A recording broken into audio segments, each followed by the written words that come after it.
Okay, the question today is, how do you deal with writer's block?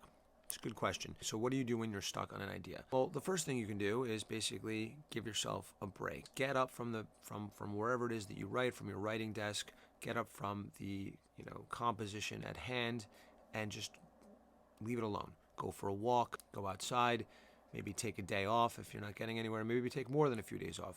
On Mission Impossible 5,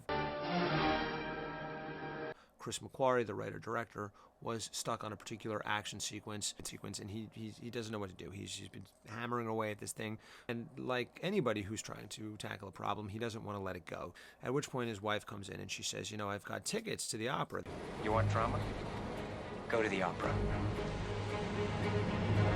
And, he really doesn't want to go. He wants to sit there and he wants to continue to, bang away at the keyboard and figure out what the problem is. But she sort of insists, as good wives do, and he reluctantly, ultimately agrees to take a night off and go to the opera.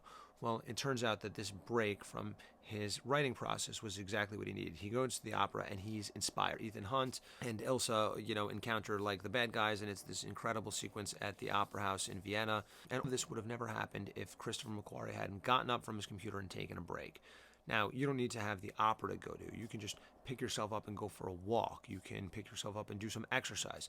Dan Brown talks about how every hour he stops what he's doing and basically does 5 or 10 minutes of just sort of calisthenic exercises. Even something as small as that can be enough just to sort of get you out of your own head when it comes to figuring out what happens next.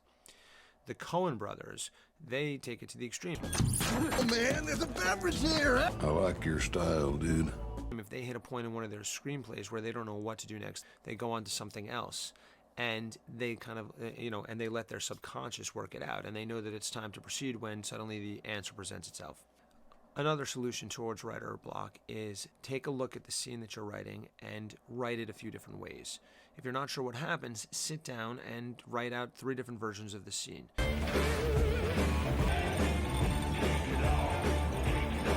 The likelihood is that at the end of, the time it takes you to write those 3 scenes, you'll be able to compare all 3 of them and figure out which one works the best for your character. This, I would say, is sort of the third option, which is take a step back and ask yourself, what is your character's purpose? Whenever you're writing a script, the most important thing when it comes to telling a story is you need to know your characters. And you get to a point where a crucial moment comes up, a character has to make a decision, and you as the writer don't know what to do. Well, very often this is a second act problem because you don't know your character. What you need to do is you need to ask yourself who it is that you're writing about, what it is they're trying to achieve, and you need to make sure that all of that is clear in your head. And then you need to ask yourself how it is that those aspects of the character relate to this particular moment, this particular decision that they have to make.